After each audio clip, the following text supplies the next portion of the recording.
Hello friends, welcome to our YouTube channel Mobi Care team and Facebook page Mobi Care team. तो दोस्तों, आज हम लोग सीखने वाले हैं किसी भी फ़ोन में अगर शॉर्टिंग है तो इजी तरीके से विदाउट थर्मल कैमरा जो है वो हम लोग उस शॉर्टिंग को कैसे रिमूव कर सकते हैं। आज हमारे पास एक फ़ोन है जो एक नॉर्मली सैमसंग का मदरबोर्ड है, जो हमारा J7 प्राइम का मदरबोर्ड है और इस मदरबोर्ड में शॉर्टिंग है। तो आज इस फ़ोन का हम लोग शॉर्टिंग कैसे रिमूव करते हैं और शॉर्टिंग को कैसे ट्रेस किया जाता है वो भी मैं आपको सिखाऊंगा। तो सबसे पहले शॉर्टिंग रिमूव करने के लिए आपको पता होना चाहिए आपका शॉर्टिंग कहाँ है। तो कोई भी फ़ोन पे अगर आपको शॉर्टिंग डिटेक्ट करना है तो हमारा जो ट्रेसिंग है वो हमारे प्राइमरी लाइन या फिर वी बैट से ही शुरू होगा।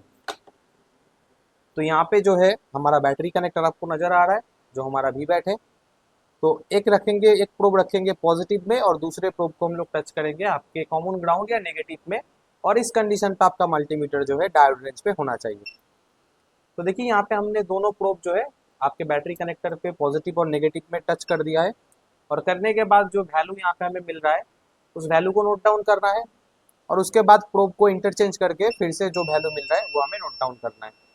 तो यहाँ पे देखिए जो फॉरवर्ड वैल्यू है वो लगभग लगभग हमें 1100 के ऊपर आना चाहिए, लेकिन यहाँ पे फॉरवर्ड वैल्यू जो है वो हमारा लगभग लगभग 700 आ रहा है।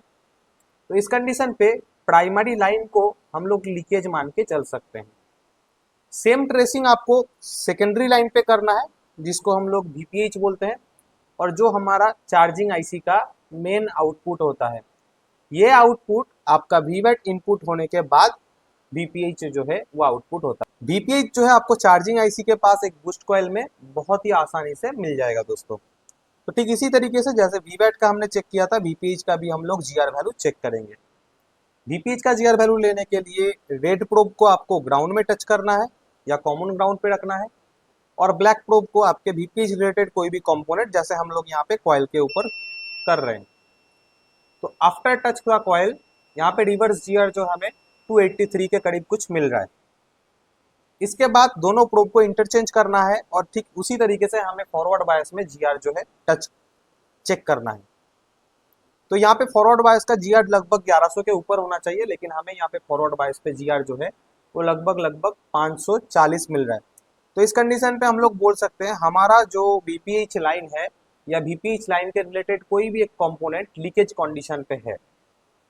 अब हमें अगर ट्रेस करना है कौन सा कंपोनेंट पे हमारा कौन सा कंपोनेंट से हमारा VPH लाइन में लीकेज जनरेट हुआ है, उसके लिए सबसे पहले हमें VPH के आस पड़ोस के सेक्शन पे स्मोक अप्लाई करना है कुछ इस तरीके से। तो VPH वाले कॉइल के एक तरफ हम लोग DC से डायरेक्ट 4.2 वोल्ट मैक्सिमम तक अप्लाई कर सकते हैं। अप्लाई करने के बाद हमारा चार्जिंग आईसी का एक कोना जो है वो हीट हो रहा है। फिर से दिखाने की कोशिश करता हूँ। तो देखिए चार्जिंग आईसी का एक कोना हीट हो रहा है। और एक बार प्रोसेस में दिखाने की कोशिश करता हूँ दोस्तों। देखिए हाई एम्पेयर कंजप्शन के साथ आपका जो चार्जिंग आईसी है वो हमारा एक कोने से गर्म हो रहा है। तो इस कंडीशन पे सबसे पहला प्राइमरी जो काम होता है, चार्जिंग आईसी को बोर्ड से रिमूव करेंगे और देखेंगे जो हमारा शॉर्टिंग है वो हमारा रिमूव हो रहा है कि नहीं। आईसी हमने बोर्ड से निकाल लिया है। आईसी को बोर्ड से ओपन करने के बाद हम फिर से हमारे VPH और वीवैट लाइन का GR देखेंगे कि हमारा GR जो पहले फॉल्टी था वो हमारा नॉर्मल हुआ है कि नहीं। तो इसके लिए रेड प्रोब को हम लोग ग्राउंड करेंगे और ब्लैक प्रोब से बूस्ट कॉइल पे चेक करेंगे कि अभी GR कितना मिल रहा है। रिवर्स GR पहले जैसा ही है। फॉरवर्ड GR चेक करते हैं इंक्रीज हुआ है कि नहीं।